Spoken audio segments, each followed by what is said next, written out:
Well, I'm joined by composer Jocelyn Hagen. So thrilled to have you here, Jocelyn, in Tucson. True Concord is now in our 19th season, and we have been performing over the course of our history masterworks from Bach and Mozart, Brahms and Mendelssohn, but we're also committed to new works and commissioning new works. And I am just thrilled to be sitting next to a real live living composer. So thank you, Jocelyn, for being here. We've got a brand new piece that has been in the works for some time now. Here I Am. Tell us about what I just love this photo of you, or this drawing of you. Tell us about Here I Am.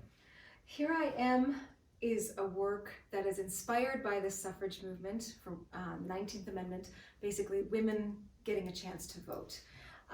But it's also so much larger than that. It's about validating and listening to the voices of women.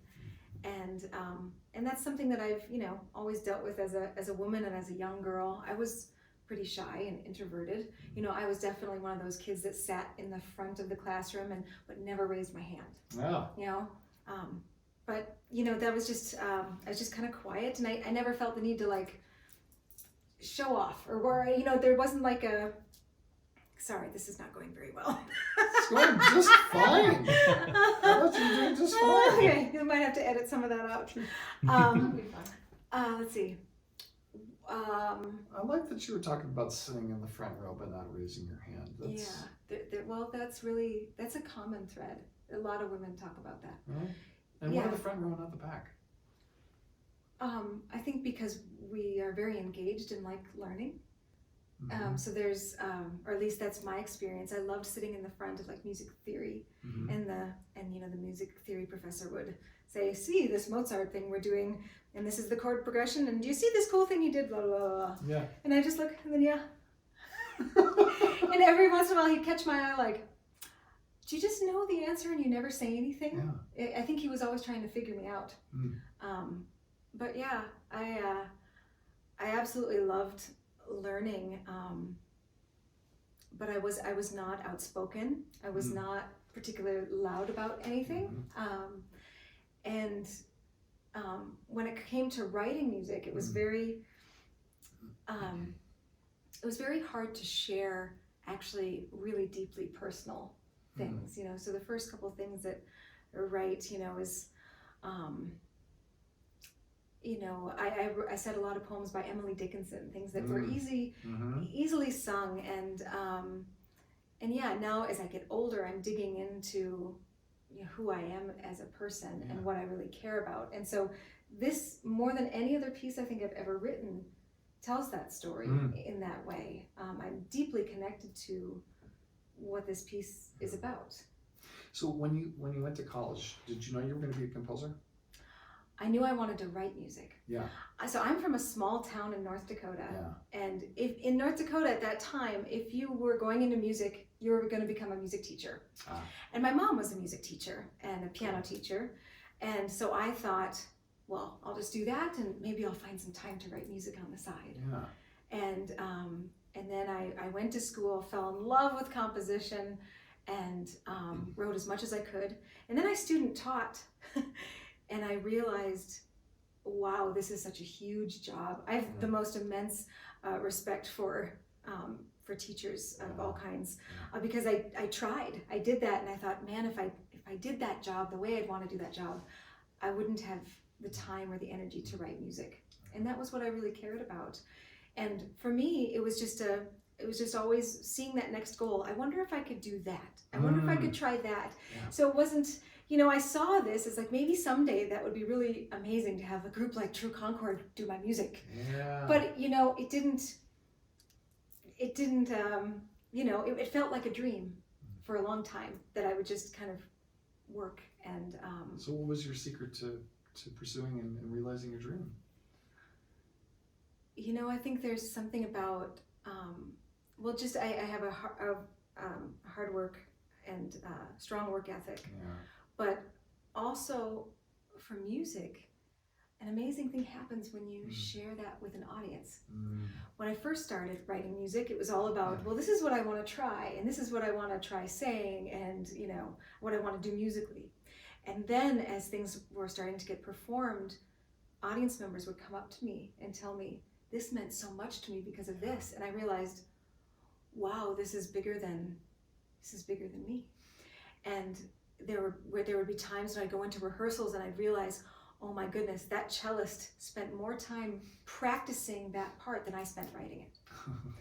So just realizing that it's such a part of a larger community, and I loved that connection, and I realized I was making connections. I was helping people think about things differently, and that was really fun. And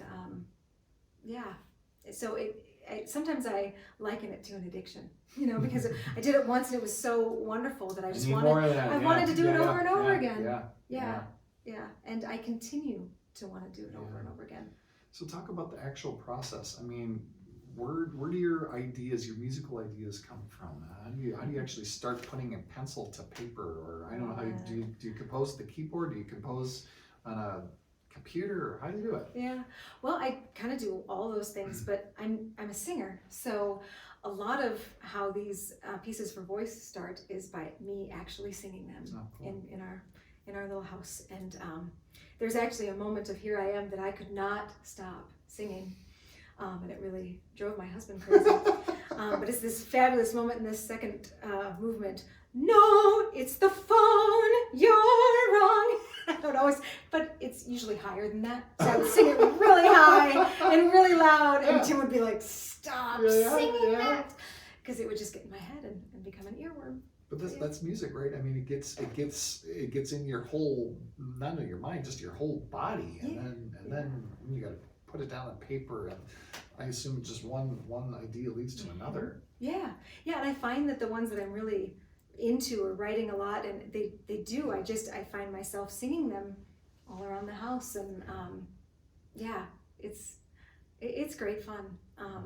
It's wonderful to pursue your passion and do what you want for a living. So important. And as a young student, I didn't see that as a possibility. I had never met a composer. You didn't think, even though you really loved to write music, you didn't think you could actually do it and make a living from it and have a career from it? No, not when I was young. No, that's just when you wanted to do music, you went to music school and you became a teacher, probably.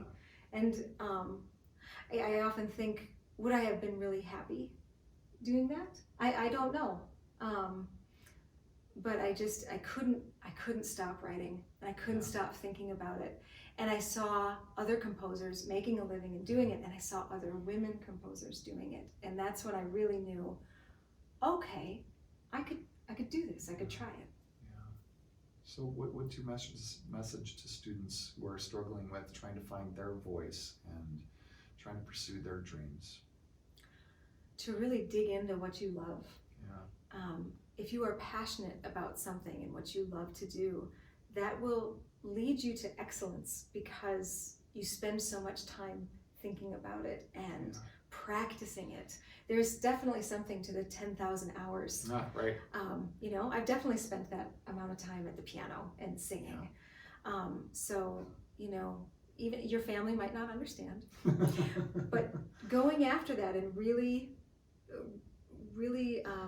digging into what you love, and then not worry if you don't see the profession in front of you, because with the way things change nowadays, I think a lot of you will probably have jobs that haven't even been invented yet. Good point. Mm-hmm. And what do you want people of all ages to come away with from Here I Am? I hope they all want to create something. Yeah. There's something so powerful about seeing all the hand-drawn and hand-painted portraits. And for some of the images, you'll see the time lapse. You'll see them appear. And I think watching that, it always makes me want to do the same thing. What can I create from scratch? What can I take as a blank page and make it my own in some way? Well, you've made these pages amazing.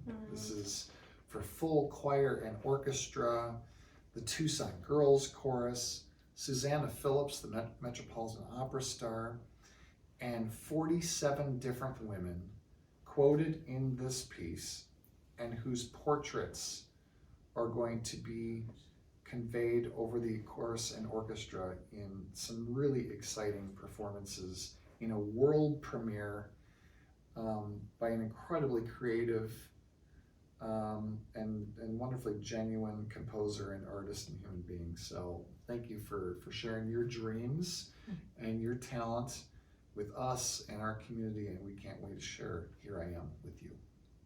Thank you.